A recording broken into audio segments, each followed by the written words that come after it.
Today I wanted to talk to you guys a little bit about my progression through various dietary practices to where I am now.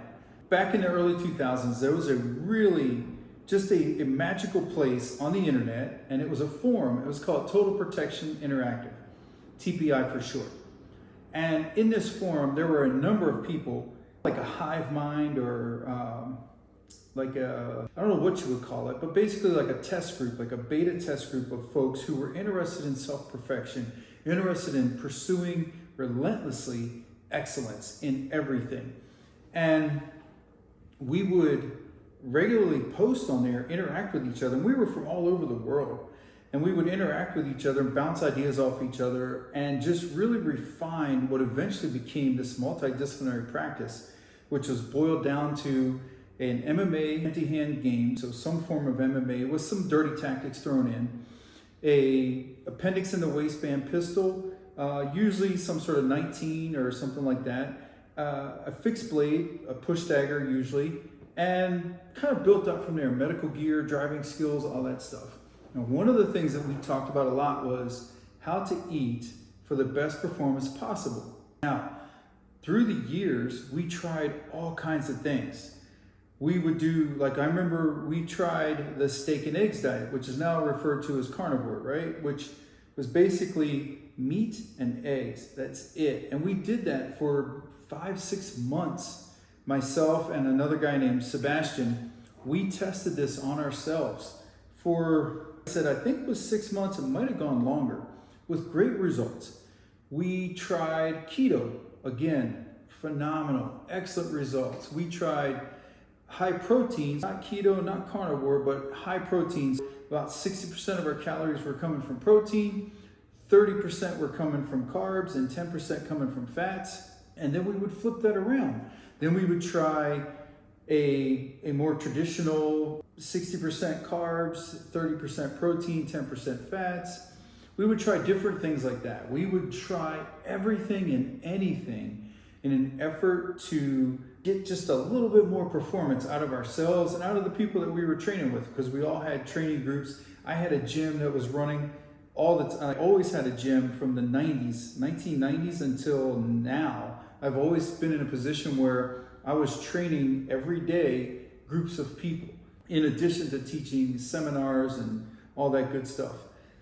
We really came to a point where we realized that it just, as long as we avoided one thing, we seemed to do it. Now, for a period of time, I was a vegetarian. I didn't eat any meat. I ate eggs. So that I believe that's a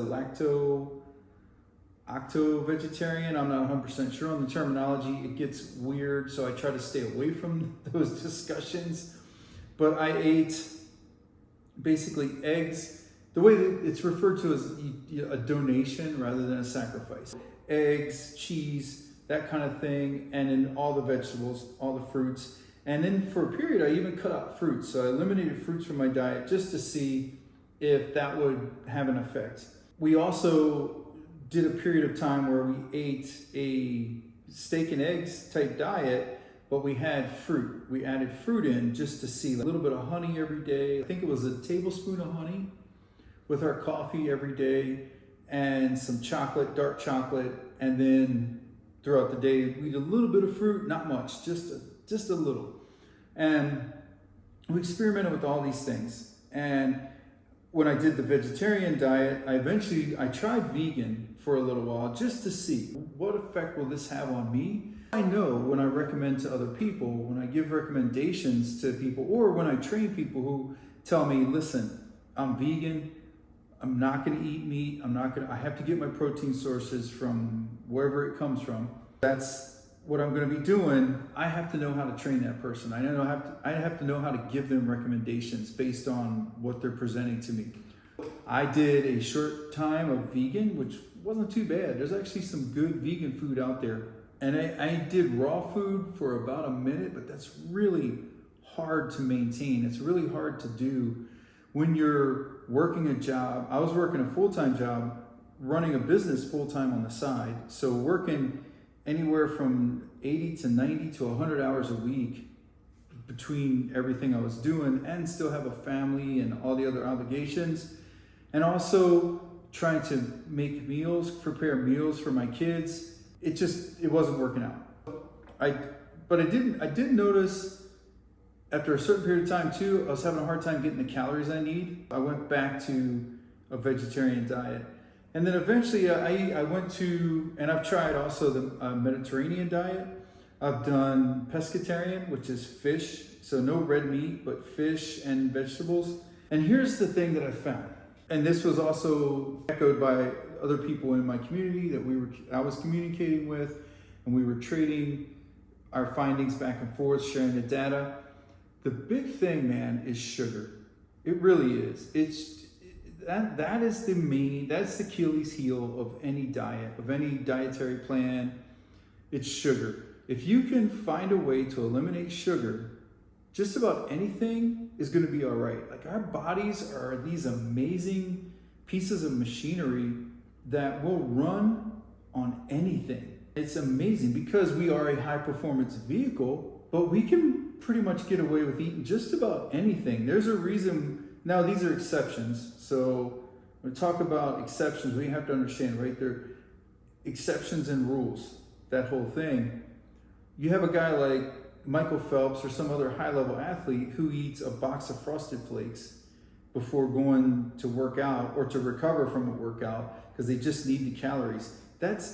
I saw that firsthand when I was training strongman. I saw guys, I was training strongman and I was struggling to maintain my weight because it's such a calorie expenditure.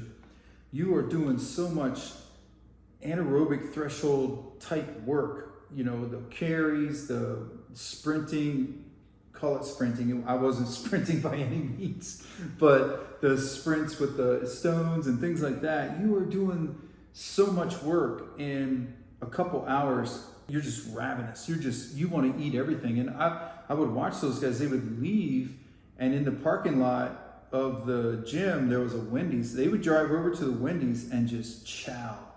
And yeah, chemicals, drugs, those compounds, they have an effect, but these guys were just lean because the body's just burning. So, not that I'm not recommending that, but what I am saying is that we have an amazing piece of machinery that can function really well regardless of what we put in it. But the one thing is sugar. If that is the one thing, I really think that every diet out there will work, or dietary plan. I hate saying diet, but you know what I mean. Every eating plan out there will work if you pay attention to the calories, pay attention to the macro breakdown.